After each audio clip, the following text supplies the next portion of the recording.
Bienvenue dans notre rendez-vous hebdomadaire de la chaîne Trucs et Astuces.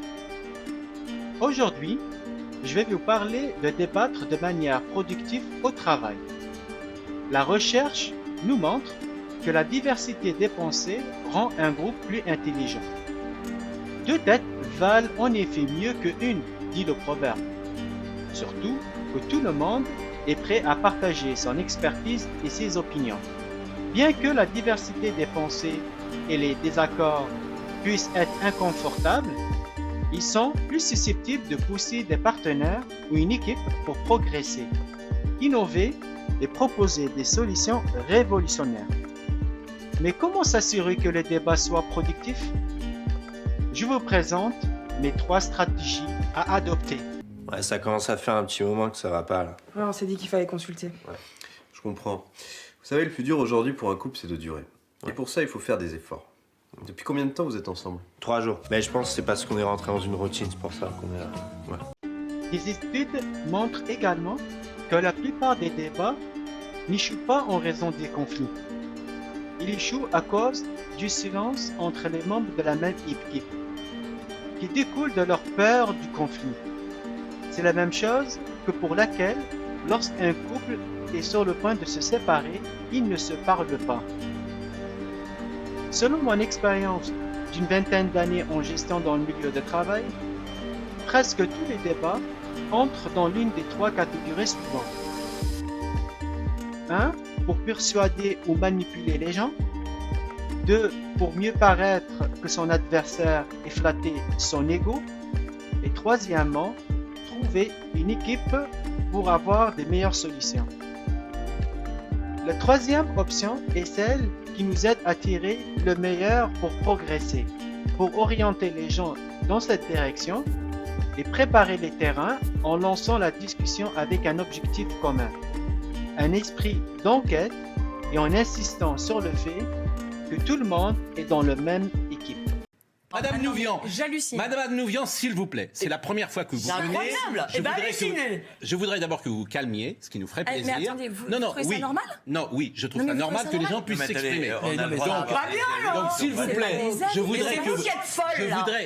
C'est vous qui êtes dingue. Fallait pas me dire si vous voulez discuter qu'avec des gens avec qui vous êtes d'accord. Ce que vous dites est parfaitement ridicule et désagréable pour ceux qui vous reçoivent, madame. Donc je ne vous connaissais pas, je trouve extrêmement agréable. Ridicule, en fait. Oui, je vous trouve très ridicule. Mais vous avez le droit d'écouter les autres plutôt que donner une image hystérique de votre pensée. Alors, vous excusez-moi, ça fait 25 ans que je travaille avec non, mais parce que oui, mais vous pouvez vous tromper depuis 25 ans, madame. Et oui, je travaille. Vous pouvez vous tromper depuis 25 ans. Jacques Séguéla. Et puis vous pouvez écouter les autres surtout. Ça serait pas mal d'écouter les autres. Je vous assure, un peu de tolérance. Ben, si vous êtes ahuri, un peu de tolérance autour du plateau.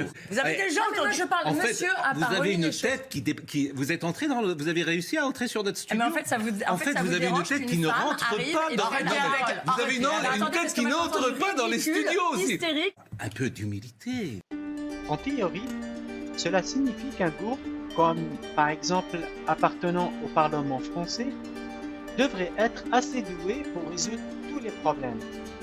Les 100 membres de ce Parlement sont issus de multiples et des différents partis politiques et de plusieurs générations. Ils devraient donc avoir des points de vue variés. Mais qu'est-ce qu'on remarque sur le terrain? Ils se disputent à tous les jours et sur toutes les plateformes médiatiques.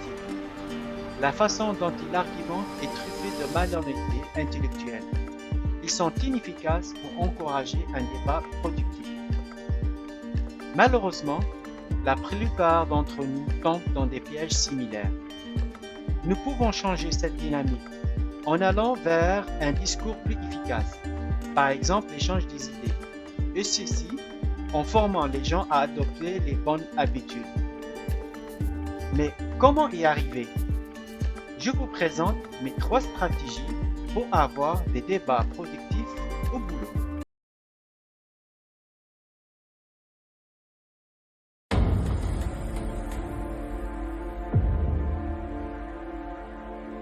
Ribery, tocó Carvajal, el rechace le favoreció, pero va a llegar Bale. Bale, Di María, de momento no le sale una al Bayern. Balón largo, pelota para Benzema. A ver si Benzema, Gareth Bale. Gareth Bale tiene que llevarse esa pelota. Avanza Gareth Bale, Gareth Bale. ¡Cristiano! ¡Sí! ¡Gol!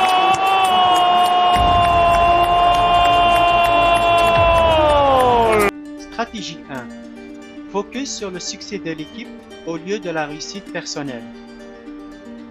Cela commence par changer sa façon de travailler.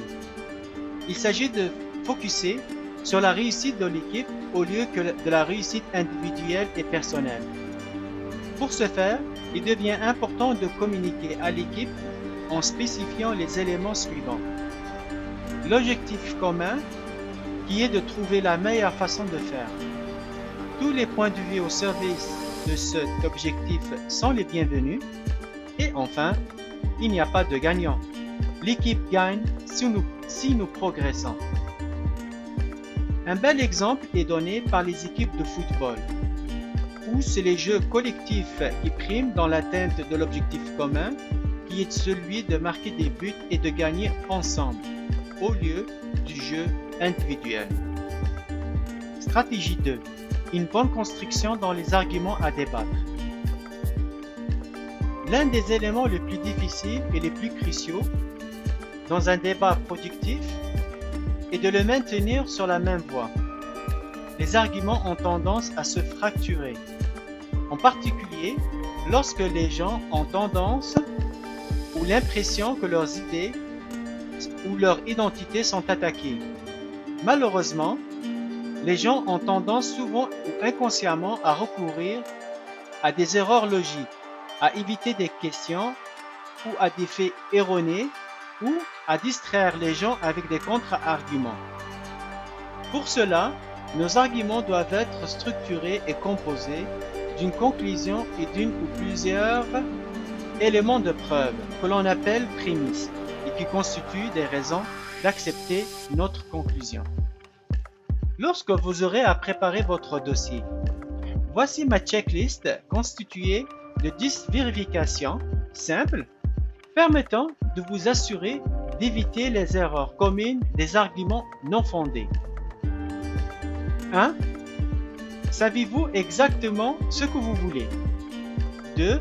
Croyez-vous vraiment en vos arguments? 3.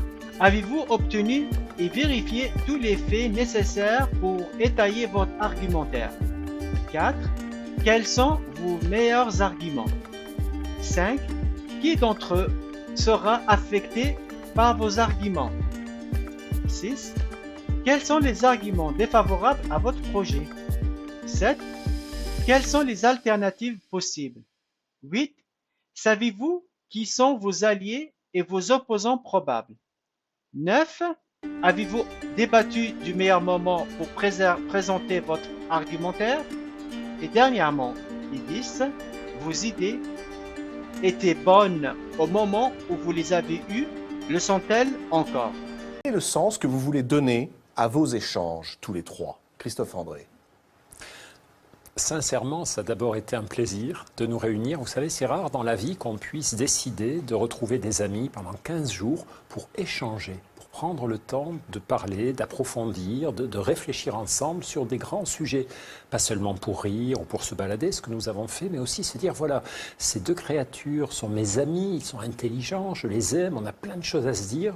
Arrêtons-nous pour parler, réfléchir. Oui, ça, voilà, Qu'est-ce que c'est la sagesse, Mathieu Ricard? Finalement, quand on réfléchit, vous prenez des philosophes, des jardiniers, des mathématiciens, des ouvriers, des dirigeants. Ils peuvent être excellents dans leur discipline ou des pianistes, mais pas forcément d'excellents êtres humains. Il y en a qui peuvent être mesquins, pervers, narcissiques, tout ce qu'on veut. Et ça n'empêche pas qu'ils sont d'excellents mathématiciens ou des virtuoses au piano. Un sage, on se dit oui. Si on dit c'est un grand sage, mais dommage qu'il soit complètement de mauvaise humeur du matin au soir. Ça marche pas. Donc il faut que ça soit un grand lettré ou un ermite extrêmement simple ou un sage, un paysan. Il faut le messager soit le message. C'est-à-dire que dans sa manière d'être, dans sa manière de se relier aux autres, dans sa manière de parler, de penser, d'agir, il y a un élément de discernement. Il ne faut pas qu'il y ait un fossé avec la réalité. À la fois, il y a une certaine force dans le sage, mais une certaine légèreté parce qu'il n'est pas concerné par la louange et la critique, etc. Donc le sage, c'est vraiment un être qui a une cohérence vis-à-vis de lui et vis-à-vis des autres et vis-à-vis du monde. Sujet, la cohérence. Stratégie 3. Respect des principes du bon débatteur. Voici en rafale quelques principes du bon débatteur. Principe 1. Ne pas prendre les débats personnels.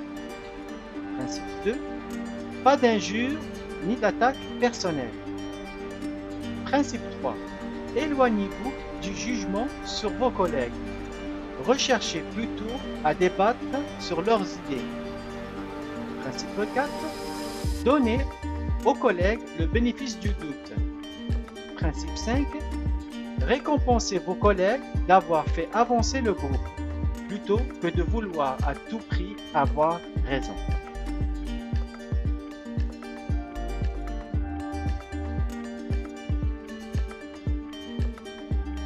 Il est important que toutes les personnes impliquées dans un débat ou boulot, qu'il s'agisse d'un tête-à-tête autour d'un café ou d'une discussion publique dans une salle de conférence, utilisent ces 3 stratégies. Ils vous aideront sûrement à vous illustrer devant vos collègues en améliorant votre image d'une personne compétente au travail.